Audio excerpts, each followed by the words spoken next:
Suicide की खबरें तो हम आप रोज सुनते हैं। जिंदगी से परेशान होकर मौत को गले लगा लेने के समाचारों से अखबार भरे पड़े हैं, लेकिन ये कहानी अलग है।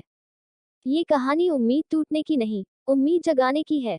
ये कहानी है हताशा को हराने की, जीवत्ता के जीतने की, खुद से संघर्ष में साहस के साथ आगे बढ़ने की, निराशा को नकारने की और जिंदगी को फिर से गले लगाने की।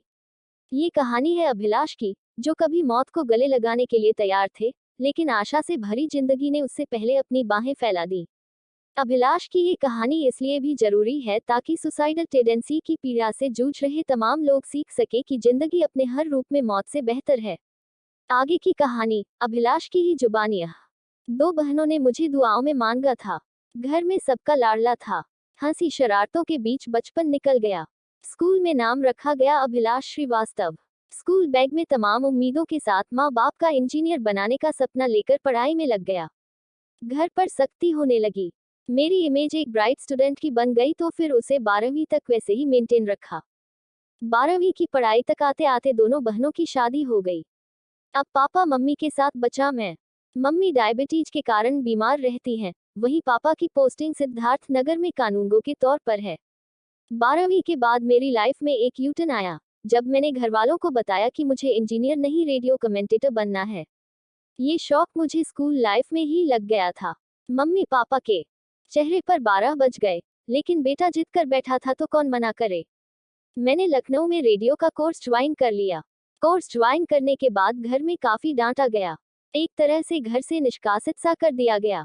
पापा ने तो पूरे 6 महीने बात नहीं की। जिस लड़के ने 12वीं की पढ़ाई फिजिक्स केमिस्ट्री मैथ से की हो और 80% नंबर आए हो, उसके पेरेंट्स तो उम्मीद करेंगे ही। मेरे पापा बहुत खुश थे कि अब लड़का मेरा आईआईटी निकालेगा, लेकिन मेरे दिमाग में कुछ और चल रहा था। मेरे दिमाग में ऑल इंडिया रेडियो में क्रिकेट कमेंट्री करने का भूत सवार था। मैंने लखनऊ से रेडियो का कोर्स किया, फिर एफएम में काम किया, लेकिन घर का प्रेशर था कि घटने का नाम नहीं ले रहा था। पापा कहते कि अरे कम से कम ग्रेजुएशन कर लो।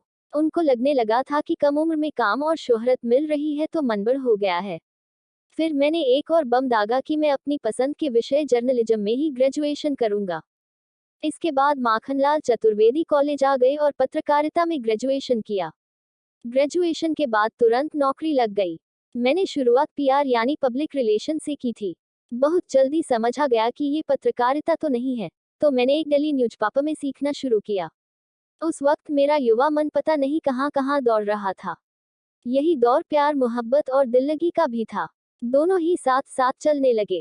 काम से खाली बचा समय एक लड़की से अपनी लॉन्ग डिस्टेंस रिलेशनशिप को निभाने में लगाने लगा। अब मैं 4 महीने घर पर बैठा रहा। चीजें खराब दिख रही थी। करियर को लेकर चिंता बढ़ी थी। जब मैं अपने मेंटल इश्यू को समझने की कोशिश करता हूं तो लगता है शायद यहीं से उतार चढ़ाव शुरू हुआ होगा। अभी मुझे याद भी नहीं सही से कि डिप्रेशन का बीज कब पड़ा या कैसे पड़ा। ऐसा कुछ मुझे महसूस भी हुआ होगा तो समझ नहीं आया, या कहें कि हल्के में लिया होगा। नौकरी की चिंता जल्द ही मिट गई। मुझे एक हेल्थ वेबसाइट में नौकरी का ऑफर मिला। वेबसाइट